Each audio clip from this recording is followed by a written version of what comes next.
Novi lɔlɔ̃tɔwo le Kristo me. Meda kpe na Mawu ɖo gaƒoƒo sia ta. Nɔvi lɔlɔ̃tɔwo le eve nyigba ƒe nukpɔmɔ la dzi. Do gbe na mi le míaƒetɔ Yesu Kristo ƒe ŋkɔ me. Kafukafu kple akpedada ye dze na eƒe ŋkɔ. Ye tɔmanu me la ke mi ma kpɔ egbe ƒe ŋkeke sia o. Eta ehia yefia yi be miasɔ kafukafu kple akpedada ne Mawu to Kristo dzi. Medze be nya dzro nyatsi ɖe me, nyatsi ke medze be nya dzro ɖa ye nye sɔkoro Mawu nya. Mawu ƒe nya. Nu kae nye Mawu ƒe nya? Afi mia ye dzira anyo be mia do gbe ɖa. Mawu nu siwo katã tɔ mie kafu mie do ɖo dzi kafukafu kple akpedada ye dzi no. Mie sɔ gaƒoƒo sia le asi me dem no be to wa me nuveve me ɖa mia wɔ esi le ŋutifafa me be gbɔgbɔ bara ɖeke ma tsu mɔ na wo nya la o. Eye emɔ yi ke mie kɔ dɔ sia wɔm la, emɔ sia anɔ wo kpɔkplɔ te wo gbɔgbɔ kɔkɔe ƒe ŋusẽ akpɔ eta eye mia wɔ esia le ŋutifafa me. Fofo kpɔ nublanui na mi nakɔ míaƒe nu vɔ̃wo ke mi.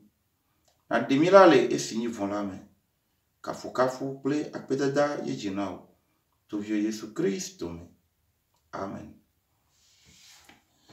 Yo dzidzɔ tɔxɛ aɖe wònye nam. Megahia be magaɖe ame yi ƒomevi me nye na mi afi o, gake ame yiwo me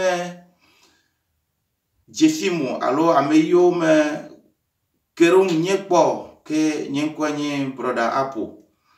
Dzidzɔ tɔxɛ aɖe wònye nam be miaga ku Mawu ƒe nya me. Eye nya be egbe ƒe ŋkeke ƒe nya la ye nye Mawu ƒe nya. Nu kae nye Mawu ƒe nya? Mawu ƒe nya ye nye ye ɖɔ Mawu ƒe agbalẽ si wo yɔna be Bibla. Mawu ƒe nya ye nye Bibla.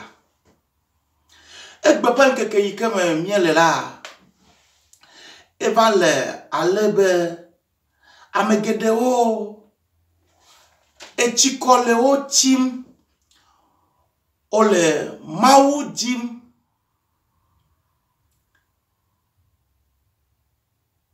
Gake womele Mawu ƒe nya dim o. Ke wotɔ koe nye be yewoadze afi ke le wole ŋkunu wɔm, afi ke le woana be yewoaɖo etsikpɔkpɔ. Gake meya te subɔ Mawu ne menya eƒe nya o.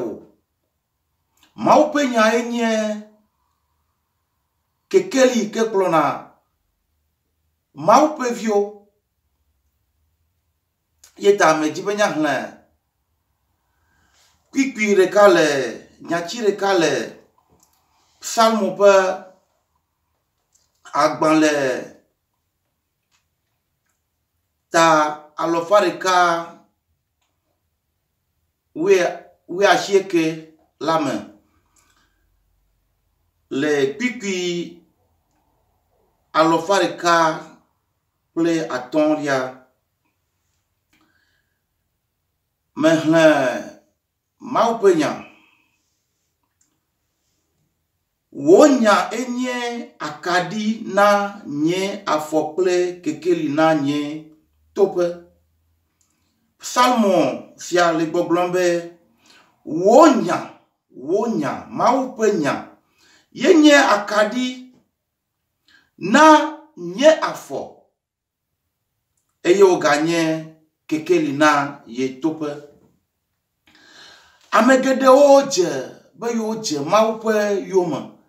Gake Mawu ƒe nya yi ke nye akaɖi yike wa le de afi fefie alebe wope mola kekeli ano ejila akadifia meli osio akadifia meli osio elabene miekpo nusio kata jojomle hihiame le egbepon kekemera miado ejifibe amegedeo omedo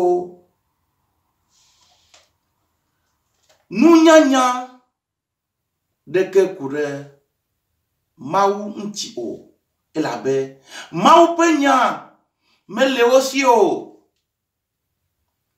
elabe mau penya ye fianame emo ike nato emo ike tepe ike na yi ike mega igeo ike me yigeo ike nato alebe nakere agbemavo nti ne me do mau penyo ke me ja te asoro mau pese ojio eye ele abe menye be le abe o ke ele viviti maison ele abe mau penyala eye nye Kristo to o Amerike ho Kristo jise ho mau jise to Kristo mela pe akadi yenanabe kekeli nona Kristo to pe agbeme mau penya yefiana Kristo yefiana mau pe mo